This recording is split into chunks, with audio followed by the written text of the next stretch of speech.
Hello students, today we are going to discuss the various methods of performance appraisal. The methods of performance appraisal can be broadly divided into two categories. One is appraisal, which is based on the traits of the employee. This method is a traditional method. The other one is when the appraisal is taking place by the result of the employee performance. This method is a modern method. Now we will discuss about the traditional methods like the graphic rating scale method, the force choice method, checklist or questionnaire method, force distribution method, critical incident method, essay appraisal method, paired comparison, or the annual confidential report. Now, the first one is the graphic rating scale.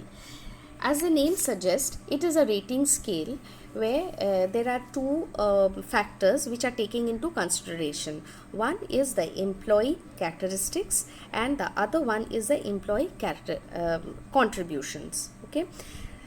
And there are numerical values that are assigned to each quality on the scale, and this degree can vary from say 3 to 5 degrees are possibly included in each quality for each quality on the scale. Okay, now certain as we said that employee characteristics are included in this method.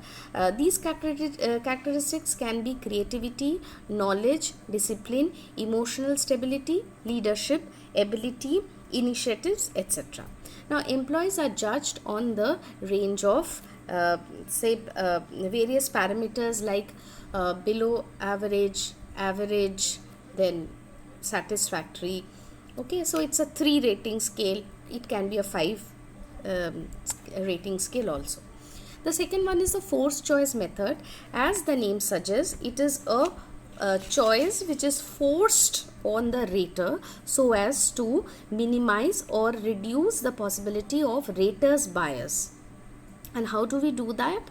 By forcing a choice between the descriptive statements of seemingly equal worth. A number of statements describing the employees are prepared and the rater is forced to choose among those descriptive statements.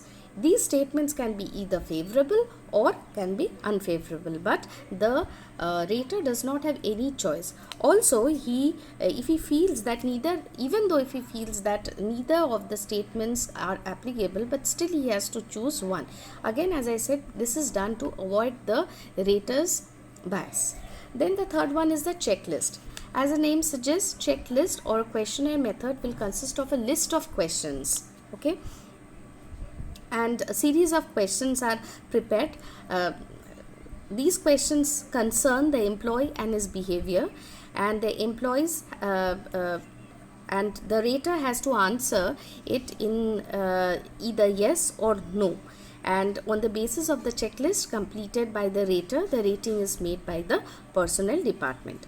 The different statements of the employee may be awarded weights, and the total number of these weights gives the merit of an employee. Next, we come to the force distribution method.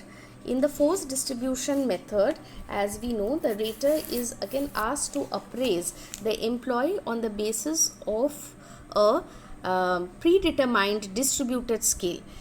Generally a 5-point scale is used, like excellent, good, average, below average, unsatisfactory, like this. Next we have the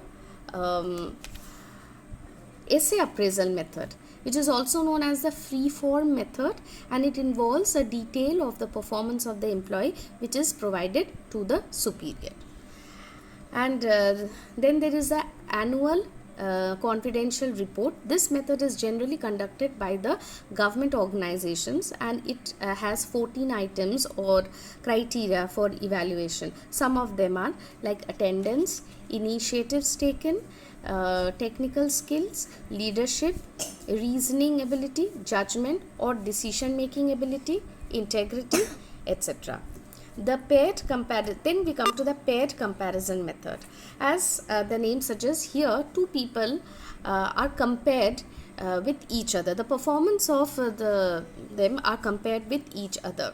Like for example, if there are 5 people in that group, then say A, B, C, D, E, then A's performance is compared with that of B, then with C, then with D, and then with E.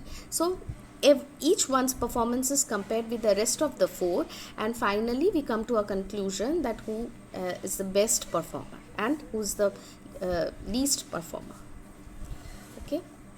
Then we come to the ranking method. In this, the superior in order of their merit states gives the ranking. This is just like a simple ranking method from least to the best.